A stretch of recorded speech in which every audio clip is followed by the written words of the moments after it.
Mais d'abord, je vous le disais dans les titres, la polémique sur la réforme du barème de l'impôt sur le revenu est repartie de plus belle. Après la charge de la présidente FLNKS de la commission spéciale Vichère du Congrès, Calédonie Ensemble dénonce un passage en force et une réforme contraire aux principes des accords économiques et sociaux.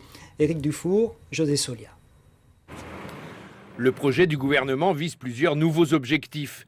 D'une part, augmenter la fiscalité sur les bénéfices des sociétés distribuées aux actionnaires au détriment de l'investissement et d'autre part, alléger l'impôt sur le revenu en réduisant notamment la pression fiscale sur les classes moyennes. Les revenus faibles et moyens paieront moins d'impôts et ce sont surtout les seuils de revenus qui font débat entre le gouvernement et Calédonie Ensemble. 92 000 foyers fiscaux déclarent leurs revenus, mais 52 000 seulement sont imposables. Avec la révision du barème de l'impôt, un célibataire avec 290 000 francs de salaire mensuel paiera 100 000 francs d'impôt contre 116 000 auparavant.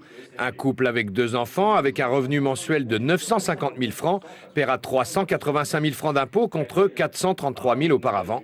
Mais Calédonie Ensemble dénonce un calcul trop avantageux pour les plus aisés. Il faut dire aux Calédoniens que la réforme telle qu'elle est présentée, elle ne va pas concerner les classes moyennes, elle ne va pas concerner les premiers foyers, elle va concerner surtout ceux qui sont déjà dans les plus hautes tranches et qui auront un effort colossal de réduction d'impôt sur le revenu. Donc ça ne correspond pas à l'objectif, ça ne correspond pas aux engagements qui ont été pris, qui ont été signés officiellement et solennellement ce week-end. L'intersyndicale contre la vie chère s'est réunie hier pour étudier le projet du gouvernement. Cela va dans le bon sens, disent les syndicats, mais ils ajoutent qu'un effort pourrait être réalisé sur la tranche imposée à 40% qui pourrait être poussée à 45% à défaut de créer une nouvelle tranche. Le débat promet d'être aussi musclé lorsque le texte sera examiné par les élus du Congrès. Ce sont eux qui auront le dernier mot.